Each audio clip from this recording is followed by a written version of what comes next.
Hi, welcome back. Once again, my name is Dr. Richard Herbold. I'm a board-certified chiropractic neurologist and a board-certified clinical nutritionist. And the approach that I take to health is really looking globally at how people take care of themselves, lifestyle issues. So we're entering this amazing time of the year. For me anyway, I know a lot of people are mixed in emotions about change of seasons.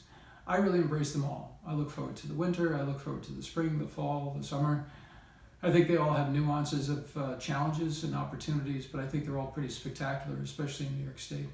So as we move into the cooling mode, the fall season, the shift in the available foods, if you're eating with the season, there's actually a book by Elson Haas, who's a medical doctor, called Eating Well with the Seasons. And as you look at the warming mode of squashes and pumpkins and beets and turnips, more the root vegetables, which are really coming into their own now, parsnips, rutabagas, things of that nature. This is the time of the year when the body needs a little bit more sustenance.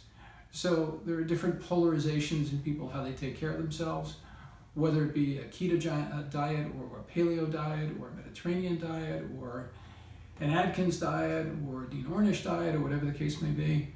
And regardless of how you look at that, which is an important issue, understanding where your metabolism goes, is just understand that there are certain foods that are more regional and local that are available to us because of what we're about to do, just like bears hibernating for the wintertime.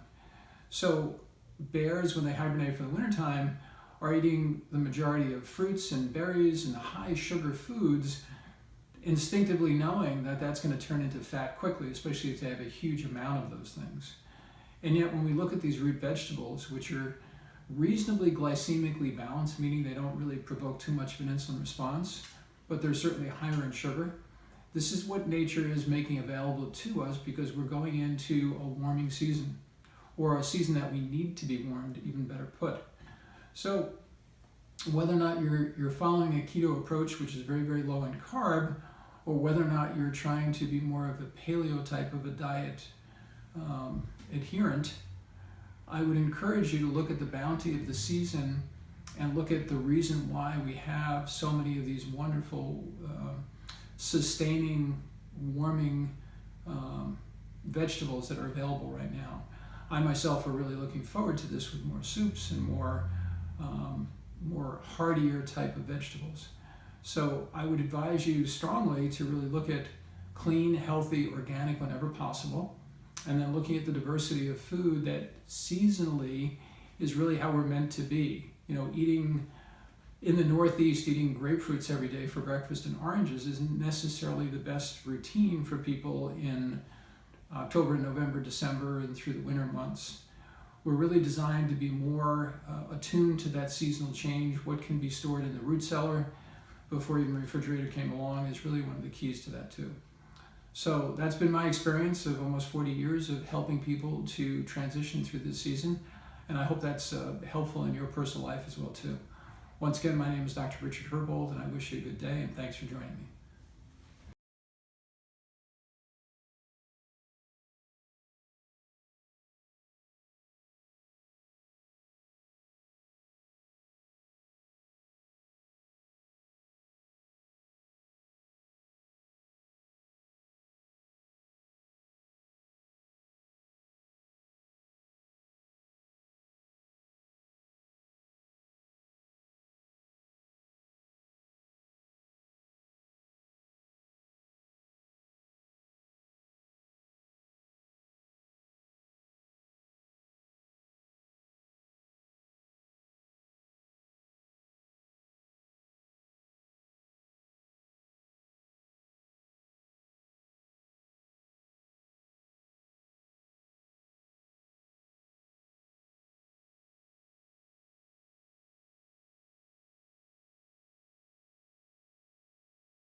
Dr. Richard Herbold. Thank you for joining me again.